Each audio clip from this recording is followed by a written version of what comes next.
Student and teacher Thank you, motivation ladies, has for your been a challenge presentation, since the and welcome onset to our of school viewers. closure, My name leading is to Christian concerns Dimata. of student dropouts Now, you're probably and teacher wondering talent what is the losses. effects of the Learner pandemic on the losses, philosophy of the phenomenon education. of the loss of skill of First, knowledge let us look at over the a right school to break. education.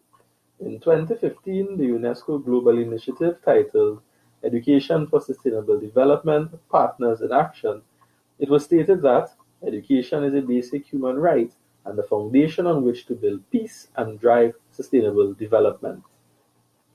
We must take note that more than 90% of students were affected by the closure of school. This figure represents more than 1.57 billion students worldwide. This shows that the right of a child to an education has been grossly impacted by the COVID-19 pandemic. We must reflect on the effects of the pandemic on our students and the necessary change in our approach to education. UNESCO outlines 5 pillars in education, which is acquiring knowledge, values, and skills for the following: learning to know, learning to be, learning to live together, learning to do, learning to transform oneself and society. A dynamic learning program has elements of instruction as well as individual and community-based learning.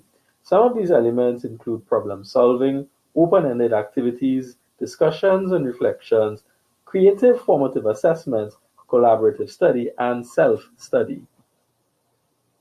Some impacts of the pandemic on learning.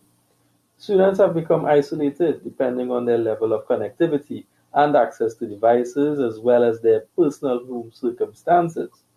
Teachers may not have been adequately prepared to deliver curriculum targeting practical skills through remote learning. The effectiveness of remote learning methods such as radio programs, television programs, and packages may not be as effective as online methods. School-based and extracurricular activities which help foster non-academic skills have been virtually non-existent since lockdowns began.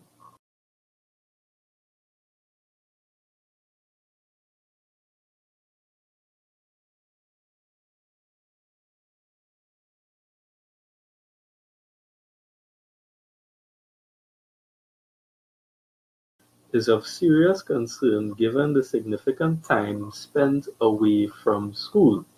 Learning poverty, the inability to read meaningfully by age 10. In Trinidad and Tobago, this figure already stood at 21% as of 2019, pre-COVID.